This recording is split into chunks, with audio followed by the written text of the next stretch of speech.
The Chargers absolutely crushed day 2 of the NFL draft, filling their biggest need with wide receiver Ladd McConkey and then finding a steal in round 3 with Michigan linebacker Junior Colson.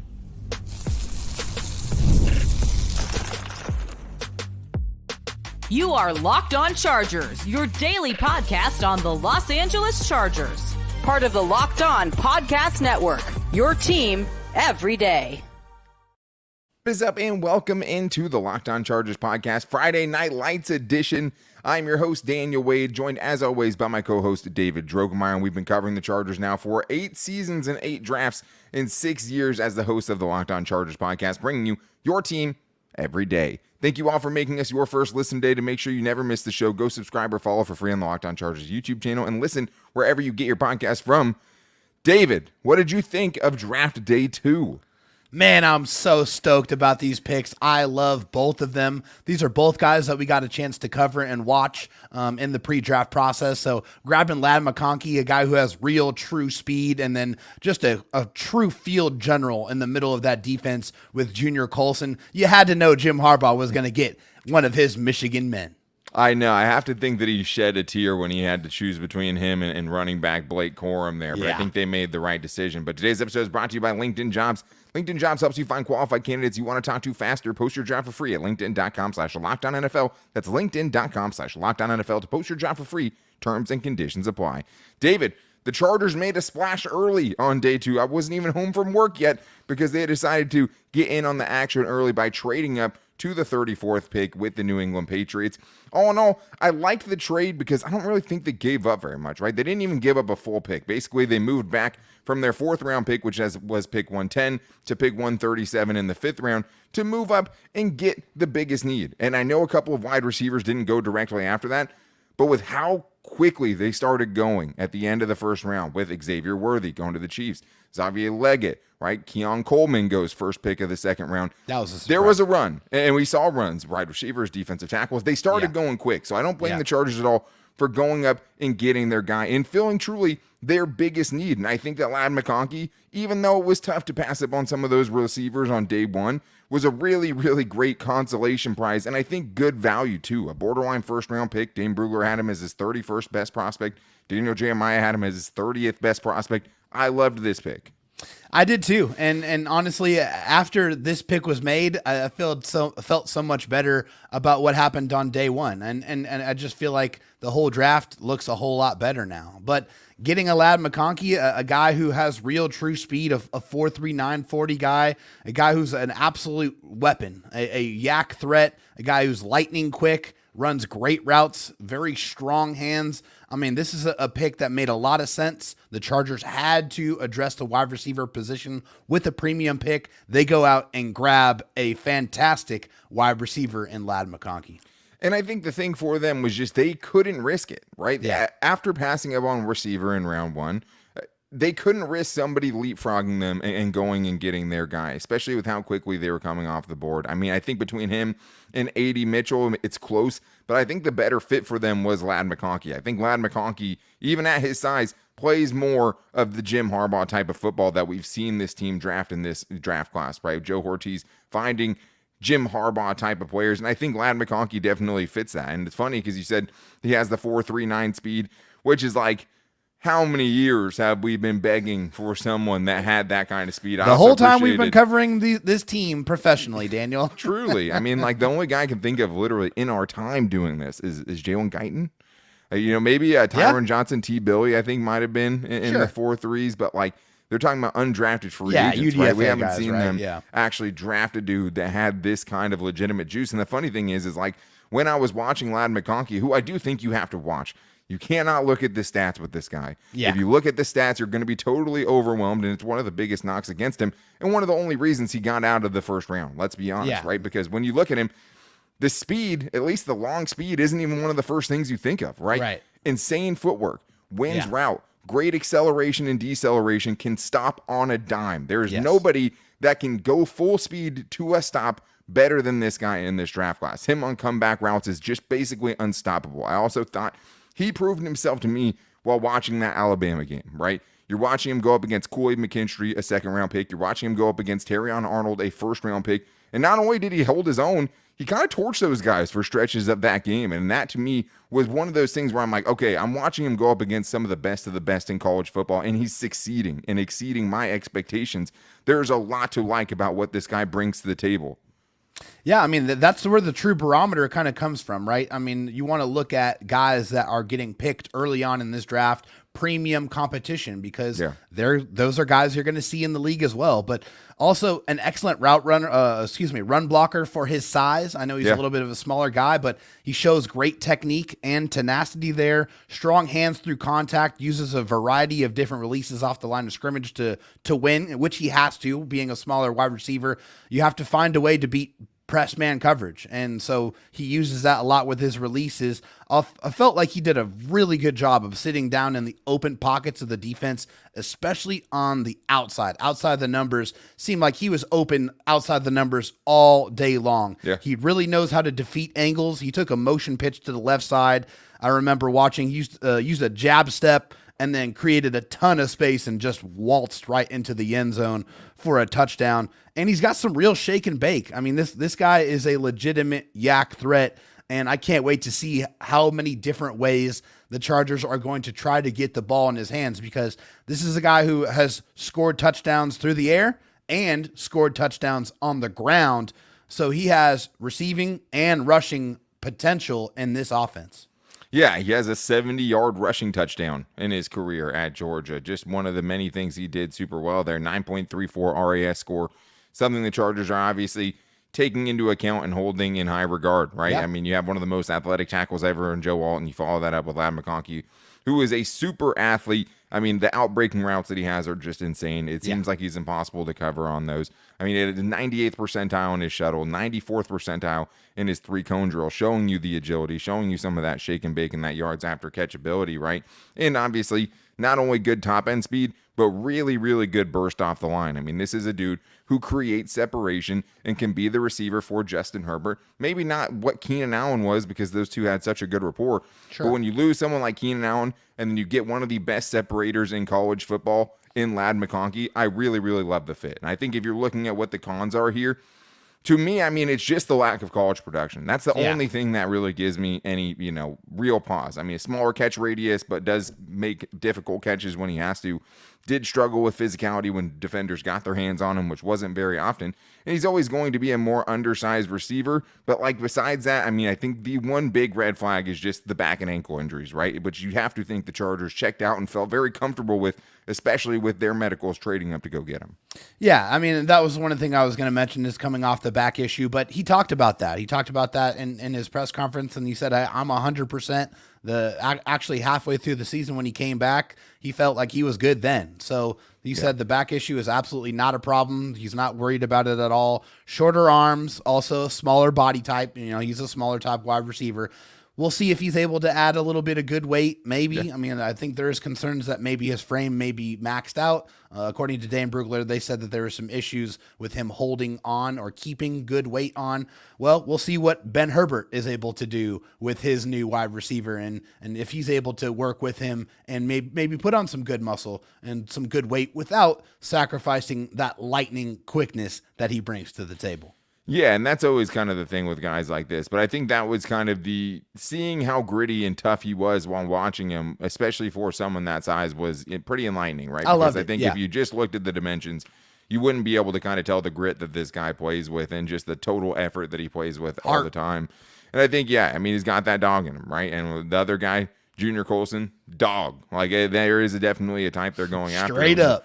Reason why they ended up going these guys. And I think the other thing, too, is just he had injuries in college. He was never really also the number one option. He was stuck behind really good players like Brock Bowers, right? Like George Pickens. So those are the guys that he was behind in his collegiate career. But when you turn the tape on, this dude is different. I told you before, I saw shades of Antonio Brown. I know a lot of people want to give white slot receiver comparisons. Sure. I don't necessarily see that. Renfro, right? Yeah, I mean, I think he can win on the outside. I think he can also play in the slot and be super productive there. And I've seen another good comp too, Tyler Lockett. I think that's another one that makes a lot of sense for what Ladd McConkey brings to the table. Plus, just his name's Ladd with 2 D's. Like, that's pretty damn cool, too. This podcast loves names. Okay. Yeah, I mean, it's a big name podcast. Your name's going to hold a lot of weight in my draft grades. But the other guy that they got, I thought might be a second-round pick for the Chargers, but Jim Harbaugh was able to find his Michigan man in the 3rd round when they were able to get maybe one of the steals of the draft so far with Junior Colson, who is a dog. We're talking about him and more on today's Locked On Chargers podcast.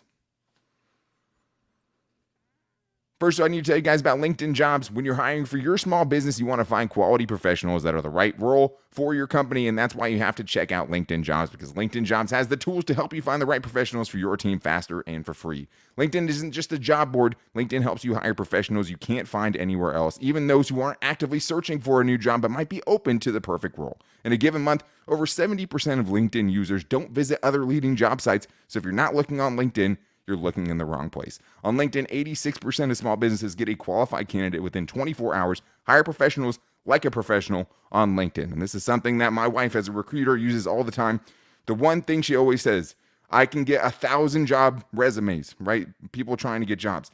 The most quality candidates I get, the ones I'm most excited about, are the ones I get from LinkedIn Jobs. So post your job for free at linkedin.com/LockedOnNFL. That's linkedin.com/LockedOnNFL to post your job for free. Terms and conditions apply. This episode of your favorite Locked On podcast is brought to you by the best meal kit service in the game, Home Chef. No more having to answer the dreaded question, what are we going to do for dinner tonight? Thanks to Home Chef and their chef-designed recipes that are delivered directly to my door, all pre-packaged, pre-portioned. They even peel the garlic cloves for you. And each recipe, one of my favorites, blackened mahi, comes with a full page of easy-to-read instructions that include customization options and pictures to guide you along the way through the step-by-step process, so you don't have to ask, is that what chard looks like? I cannot recommend Home Chef enough, especially right now, because for a limited time, Home Chef is giving Locked On listeners 18 free meals, free dessert for life, and of course, free shipping on your first box if you head to homechef.com/lockedon today. That's homechef.com/lockedon for 18 free meals and free dessert for life. Yes, you heard that right. Homechef.com/lockedon. Must be an active subscriber to receive free dessert. All right, David, well, it's time to get into the other pick we really loved from day 2, and it was the Chargers sticking at pick 69 and taking the nicest pick up possible because they ended up getting Junior Colson. And when I saw him there, the linebacker from Michigan, a.k.a. the linebacker who won defensive MVP on the best defense in the country last year, a.k.a. the guy who won the toughest player on the team on a team that's coached by Jim Harbaugh, right? And I just don't know if a Jim Harbaugh team has a higher award than the toughest player on the team. So loved the pick. They stay at pick 69. Like I said before, I mean, you had Blake Corum there. You had Junior Colson there. I thought they could have went either way. They went with the bigger, obvious need with Junior Colson, another guy who brings great value. This is a guy that I saw articles about before the draft saying, hey, these are the players that might sneak in to the first round of the draft. And I think especially with what you saw in the offseason, right? Kenneth Murray getting $18 million over 2 years. There was a lot of people that were afraid to go into this draft needing linebackers because there was only a few of them that you could make a good argument for could come in and start early and be an impact player at the NFL level. This is one of those guys. It's Dane Brugler's number 1 ranked linebacker, the 42nd player on his top 100 players in this draft. Daniel Jeremiah's 43rd ranked player in this draft class. David, this feels like a steal to me. The Chargers got themselves a dog and a dude who doesn't seem like he could be any happier going to play for his former head coach, Jim Harbaugh. I really liked the 2nd round pick. I absolutely love the 3rd round pick. The fact that Junior Colson was there, it just seemed like this was manifest destiny, right? It just seemed like you knew that Jim Harbaugh was going to draft at least one Michigan player, and, well, at least one has already been met. And my goodness, how could it be a better player than Junior Colson? Junior Colson is an animal, an absolute dog. I love watching his tape because I love linebackers that can run and hit. And guess what? Junior Colson can do that better than anybody in this class. 6'3", 247 pounds here, 196 tackles through 2 seasons, 8.5 tackles for loss. This is a tackling machine. Strong tackler with good big wingspan, really good technique. He's a wrap-up tackler, and he has some brute force stopping power. When he hits you, you go to the ground, Daniel. You are not getting up. He is a guy that has some athleticism to cover your running backs and your tight ends in the flat. You feel very comfortable with his ability to do that. He scrapes down the line of scrimmage extremely well. There's just a lot to like with Junior Colson. A very smart player, a very tough player, a very physical player. And who would Jesse Minter want else than Junior Colson to come in and bring his defense to the NFL? And I think that's a big part of it, right? Because it's hard to transition to the NFL as linebackers. We've seen plenty of first-round linebackers that have flamed out quickly, or just at least took a little while before they ended up becoming what they ended up being, right? I mean, even a guy like Roquan Smith struggled early on. But when I think of this pick, I think about Roquan Smith because of what changed for the Baltimore Ravens defense midway through the 2022 season. They traded for Roquan Smith, and that was such a big part of Mike McDonald, whose defense Jesse Minter took over at Michigan, was able to take that defense from a good defense to one of the best, if not the best, defenses in the league. Linebackers are important in this defense, and you're getting a dude who is a true 3-down linebacker that doesn't really have any huge weak spots in his game. So when I think of the guy who was calling plays for Jesse Minter's defense, coming in and getting to play in that same defense, I think he's probably a day one starter for this team. I think that the future of him and Dayon Henley is exciting. I think you have someone in Denzel Perryman that can help you bridge the gap for these guys, for these younger players to season and get the experience that they need. And I also love seeing Navarro Bowman, who I loved as a coaching hire, their new linebackers coach, former really, really good linebacker in the NFL. Say, I stood on the table for you. This is a guy he had to have. And this is a guy also, David, even though he doesn't have the production in the pass coverage game, he never isn't covering someone. He's always looking for someone to cover. There's nothing worse than a linebacker who just covers space and isn't covering someone in coverage. Kenneth Murray.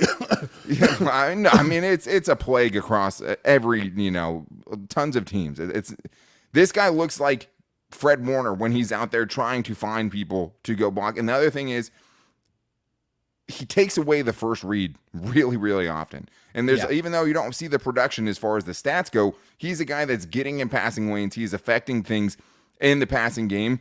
And his main strength is run, stopping the run, being able to shoot gaps, being able to read the plays in front of him, good instincts. It's just he has so much to like. And I love the way he sheds blocks and can still make plays on the ball, has the lateral ability to cover a ton of ground. Very sure tackler, one of the lowest missed tackle rates in the college football last year, David. And how long have we been looking for guys who can tackle and not miss a ton of tackles? So I think there are a couple cons to his game, but there's not a lot. This is a pretty well-rounded player that I think is going to fit very nicely in Jesse Minter's defense. I completely agree, Daniel. When we're talking about the weaknesses, even when we're looking at weaknesses from other places, it's I don't know if I actually agree with that. One of the weaknesses, according to Dan Brugler, that you brought up was that he has issues shedding tackles or shedding blocks, which I didn't notice that at all. I thought he does a phenomenal job of being able to get off blocks and make tackles. Yeah. He doesn't get caught stuck in the mud very often. I saw one play where a running back caught a ball over the middle and was able to put his foot in the ground and run away from Junior Colson. That was one example of that happening. You just don't see it very often. According to Dan Brugler, weaknesses: needs to improve patience working downhill. I don't know about that. I think that is one of those things we've talked about many times, right? It's better to have to rein somebody in a little bit than to need it from them to begin with. And I do think when you're someone that reads the play in front of you as well as Junior Colson, and you have such a quick trigger to get downhill, it can lead you to the wrong gap. It can get you out of position at times. So I don't totally disagree with that. But at the same time, like I've said before, I'd rather have it that way than to have somebody who, like a Kenneth Murray in the past, doesn't know what they're reading in front of them and doesn't want to be quick to trigger and hesitates a little bit before he gets in on the action. I agree. I think the only main thing here is below average ball production. That's true. He didn't have, had 5 passes defense and 0 interceptions and over 1,000 career coverage snaps. So hopefully at the next level, he can get his hands on a couple of footballs and turn some of those, some of those plays where he does have very good coverage into a, football big back to Justin plays. Herbert. Yeah. that's hopefully what you want at the next level. But for a linebacker that's coming into the league, Daniel, to have this short of a list of weaknesses and just this perfect of a fit, I mean, how could you not be super stoked about the pick of Junior Colson for the Chargers? Yeah, the pick actually made Jim Harbaugh break into the Michigan fight song in the war room. I don't know how many times you're seeing head coaches break into song in the war room as they're getting ready to finish the rest of day 2 of the draft, but that's what he was doing. I mean, the other cons, off-season foot surgery in 2023, had a right hamstring injury that stopped him from doing the combine and things like that. Legitimate concerns, but I think obviously you're getting a good player in round 3 that should have never been there. So I think you love what you're getting in Junior Colson. You love the fit from Junior Colson. And I raise you when you talk about injury concerns. The fact that the man played with double clubs on his hands in 2023. He could have sat out. That's said, a unless I can't tough dude. Physically move, I'm going to be out there. That's a Jim Harbaugh type of player. That's a dog, and that's one of the guys that helps you transition from the finesse teams that we've seen in the past under Tom Telesco into the tough, hard-nosed players that we're seeing under this new Harbaugh regime. And I love what I've seen so far. Preach. And as it's been happening, I like this draft more and more with every pick, especially after coming around more on Joe All. If you watch yesterday's show, like Brian Rick said, it's not doom and gloom. There's a lot to like. But now I'm really liking it, how it's coming together through 2 days. So we're going to talk about how this draft class is coming together and the best players still available on today's Locked On Chargers podcast.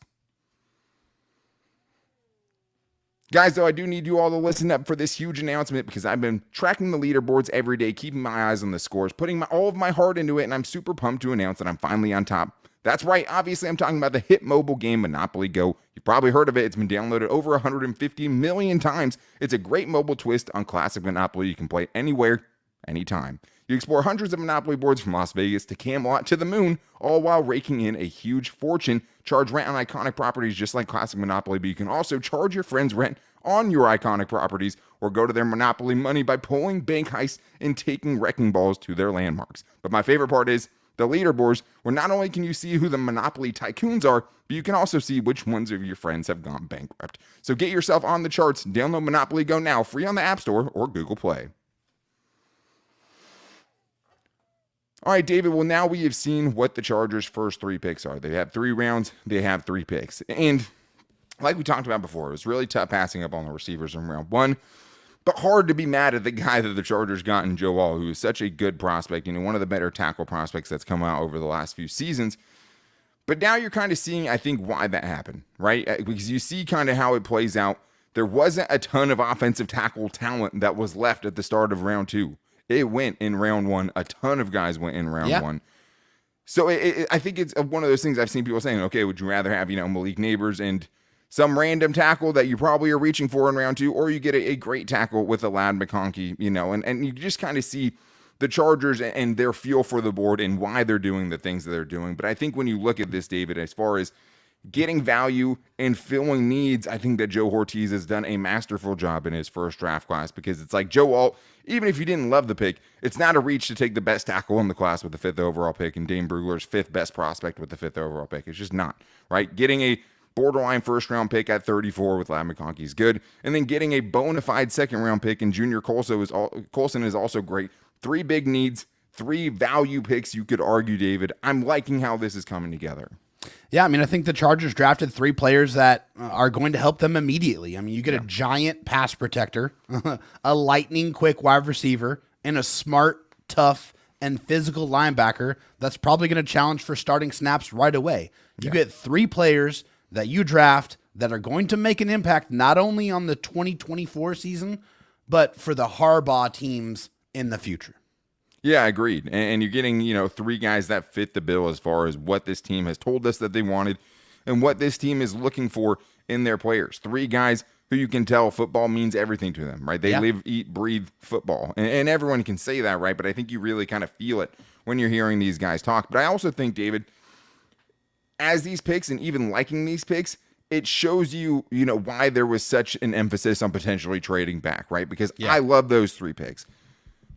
But if you don't have alarm bells going off a little bit of having not filled 2 of your biggest positional needs left at defensive tackle and cornerback, I don't know what you're watching. You know what I mean? Yeah. And I think that was always going to be the case because the Chargers just went into this draft with way more needs than they could possibly fill. right? So I think if you're looking at the two biggest needs yet and kind of the two things that have to be a priority on day 3, it's defensive tackle and it's cornerback. And it's not in that order, right? Corner is a huge red flag right now. Both positions are.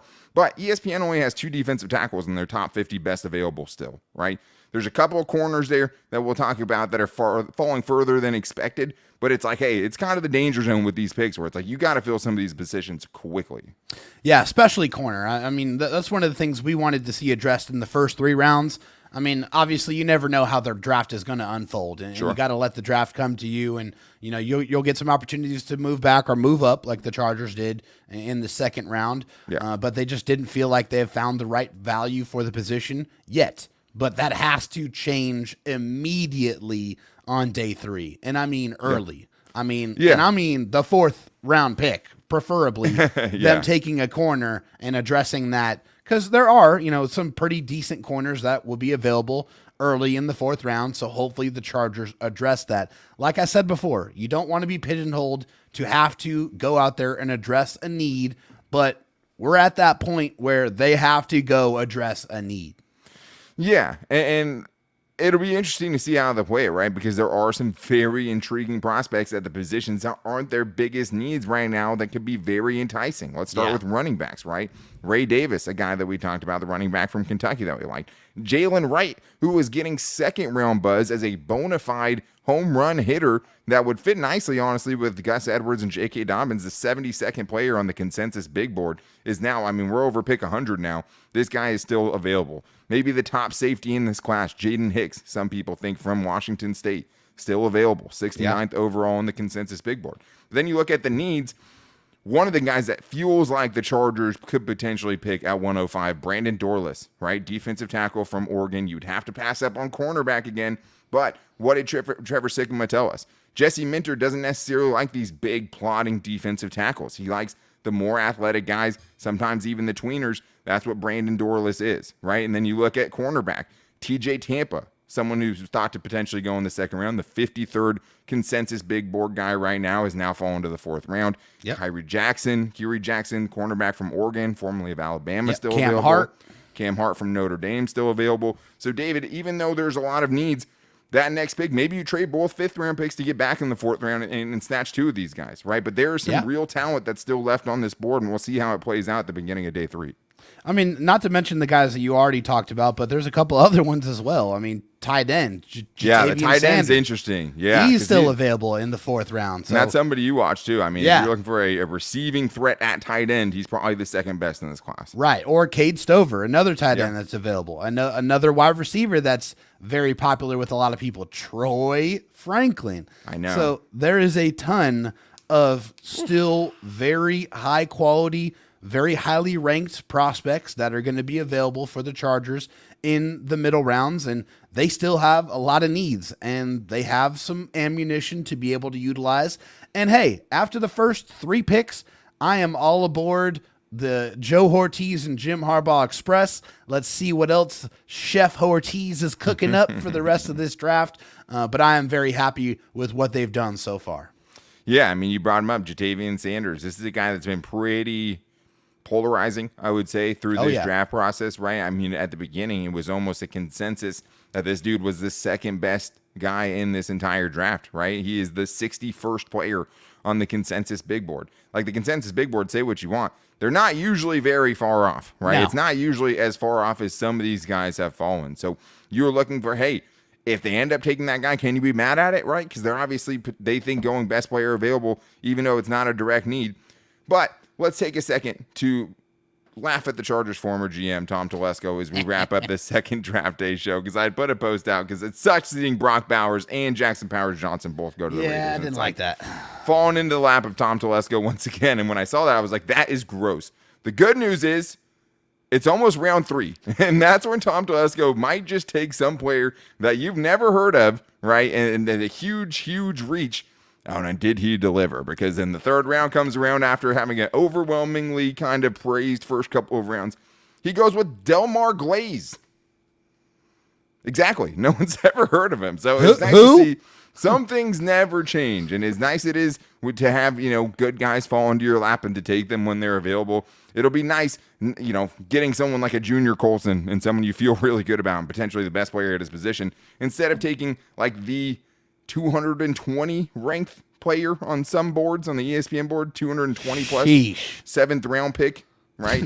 Or if you look at the consensus big board, he was in the 150s, right? It's like borderline 6th round pick. So that he took in the 3rd round. That he took in the 3rd round, as Tom Telesco likes to do. But we will be back with you guys on Monday, as we always are, because it is your team every day. Thank you for joining us on this special Friday Night Lights edition of the Locked On Chargers podcast, getting into day 2 of the draft. So make sure you follow me on Twitter at DanTalkSports and David Drogemeyer on DroTalkSD as we put out the thoughts on the guys that they take tomorrow. Because guess what? They still have 6 more picks in this draft class. So we'll see. This is where Joe Ortiz can make his money and separate himself. Finding players, finding value, finding guys that can be impact players on day 3. So to make sure you don't miss Monday's show, which will be a big one, talking about 6 picks, go subscribe or follow for free on the Locked On Chargers YouTube channel and listen wherever you get your podcast from. You can also find the show every day on our Twitter at Locked On LAC, on our Instagram at Locked On Chargers, and our Locked On Chargers Facebook page. But David, day 2 was a huge boost, a ton of juice added to this team, a ton of Jim Harbaugh type of players. And I cannot wait to see what they have on day 3 and what they are able to get. Make sure you guys come back on Monday because we can't wait to get into the full recap of this 2024 NFL draft class. But until then, guys, take it easy and go Bolts.